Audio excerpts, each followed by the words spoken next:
වෙනස්ම විදිහකට අපි දන්න කෑමක් වෙනදට වඩා ගොඩක්ම රහට හදාගන්නයි අද අපි යන්නේ. ඉතින් මොනවද මේ හදන්න යන්නේ කියලා බලන්නකො. ඉස්සෙල්ලාම අපි මේ විදිහට සෝයා ටිකක් අරගෙන මේකට අපි අරගෙන තියෙන ග්‍රෑම් 60 පැකට් එකක සෝයා. ඊට පස්සේ අපි මේක ටිකක් ලොකු සෝයා එකෙන් ගන්න. ඔයාලට සෝයා චන්ක්ස් කියලා කියන ලොකු කෑලි කෑලි වගේ තියෙන එකෙන් ගත්තත් ගැටලුවක් නැහැ. ඊට පස්සේ අපි උණු වතුර ටිකක් දාලා තැම්බෙන්න තියනවා මේක ලුණු ටිකකුත් මිශ්‍ර කරලා. ඊට පස්සේ අපි බීලුණු ටිකකුත් හීනියට ලියා ගන්නවා. ඒ වගේම අම්මිරිස් කරලකුත් කපාගෙන ඇට අයින් කරලා මාළු මිරිස් කරලකුත් ওই විදිහට කපා ගන්නවා දික් අතට. ඊට පස්සේ තක්කාලි ටිකක් මෙන්න මේ වගේ පොඩි තක්කාලි අපි අරගෙන තියෙන්නේ.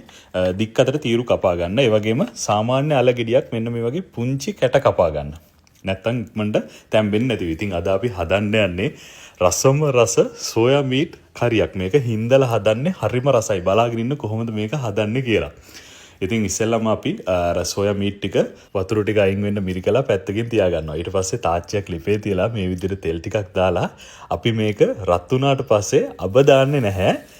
ඉඟුරු සුදු ලුණු මේ විදිහට හීනියට චොප් කරලා එකතු කර ගන්නවා. ඉතින් ඒක ඔයාලට අවශ්‍ය ප්‍රමාණයෙන් එකතු කරගන්න. මෙහෙම එකතු කරලා ගත්තාම හරිම සුවඳයි ඒ වගේම රසයි.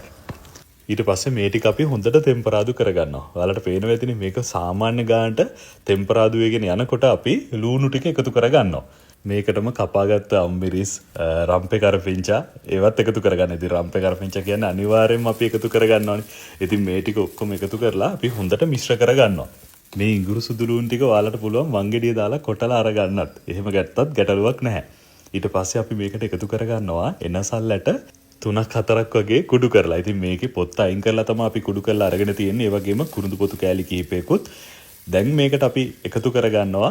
අනිවාර්යයෙන්ම ඔයාලා එකතු කරගන්න ඕනි දෙයක් තමයි මේ එකතු කරේ අපි. ඒ තමයි උළුහල්ලට කීපයක්. ඊට පස්සේ අපි පොඩ්ඩක් ලුණු ටික හෙට මෙහෙට කරලා අපි මැදට දාගන්නවා මේකේ තෙලට මිරිස් කුඩු ටිකක්. ඊට පස්සේ බැදපු 3-5 කුඩු ටිකක්, කහ කුඩු ටිකක්.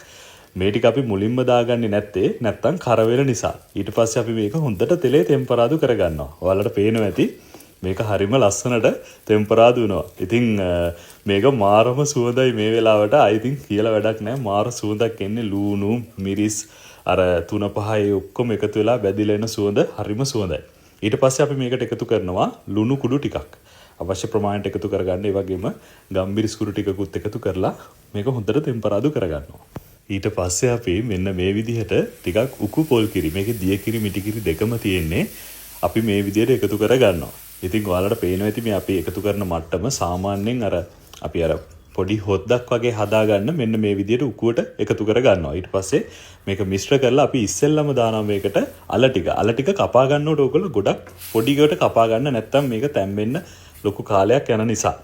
ඉතින් ඔයාලට ඕන නම් අල ටික චුට්ටක් තම්බලා දාන්නත් පුළුවන්. එහෙම අවශ්‍ය වෙන්නේ නැහැ. මේකෙම හොඳට ඉදුණාම තමයි ඒකේ ගොඩක්ම රස එන්නේ.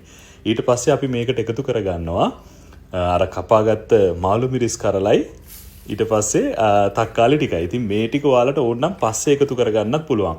හැබැයි මම නම් ආසයි මේක අර හොඳටම දිය වෙලා ඒ රසත් මේ කරියකට එකතු වෙනවා. ඉතින් ඔයාලට පුළුවන් මේ කෑලි පෙනෙන්න ඔයාලට තියෙන්න ඕන නම් දිය වෙලා යන්නේ නැති විදිහට ගන්න ඕන නම් පස්සේ එකතු කරගන්න. ඊට පස්සේ අපි මේ විදිහට සෝයා මීට් ටිකත් එකතු කරලා හොඳට මේක මිශ්‍ර කරගන්නවා. ඉතින් බලන්නකො කොහොමද පාට කියලා. හැබැයි මේක පොඩ්ඩක් දැන් තියෙන්නේ ටිකක් කහ පාටකට වගේ හුරුවන. හැබැයි මේක ලිපෙන් බා ගන්නකොට මේ වගේ නෙවෙයි, හරිම ලස්සන පාටකට එනවා. ඉතින් දැන් අපිට ආපහු ඕන නම් ලුණු ටිකක් එකතු කරගන්න පුළුවන්. ලුණු ටිකකුත් එකතු කරලා අපි මේක වහලා තියෙනවා. ඉතින් මේ වෙලාවේ අපි පොඩ්ඩක් ගින්දර එළියට අදිනවා. පොඩ්ඩයි ගින්දර තියන්නේ. ඉතින් ඔයාලට පුළුවන් ගෑස් ලිපේ නම් ටිකක් අඩු කරගන්න ලිප ගින්දර. එහෙම තියාගන්න පුළුවන්. ඉතින් බලන්නකො ලස්සන පාටට එන විදිහ කොහොමද කියලා. ඉතින් ඔයාලට පුළුවන් අර මාළු මිරිස් ටිකයි තක්කාලි ටිකයි මෙන්න මේ වෙලාවේදී එකතු කරගන්නත්. හැබැයි මම නම් කියන්නේ මේක කලින් එකතු කරන්න කියලා. මොකද එතකොට අර මාළු මිරිස් වලයි තක්කාලි වලයි තියෙන රස හොඳට මේකට උනනවා. ඉතින් මේ විදිහට හදාගන්න මේ සෝයා මීට් කරි එක මාරම රසයි. ඉතින් සාමාන්‍යයෙන් වෙජිටේරියන් කෙනෙක් නම් මේක පරාටයක් එක්ක එහෙම කන්න උනත් මාරම රසට එනවා. ඉතින් මේ වගේ හොඳටම හින්දලා තමයි මම නම් ගන්නෙ. ඔයාලට පුළුවන් හොදි තියෙද්දි ගන්නත්. ඉතින් මේ විදියට හොඳට හිඳුනහම බලන්නකො පාට කොහොමද කියලා. ඒ වගේම තමයි මාරම සුවඳයි. ඉතින් උණු බත් ටිකකට මේකෙන් චුට්ටක් විතරක් දාගත්තාම හොඳටම ඇති. ඉතින් මේ විදියට අනිවාර්යෙන් ඔයාලා හදලා බලන්න. කමෙන්ට් එකක් දාන්න මේ විදියට හදලා බලලා. මේක ඇත්තටම මාරම රසයි. ඒ වගේම ලේසියෙන්ම ගෙදර තියෙන දේවල් වලින් හදා ගන්නත් පුළුවන්.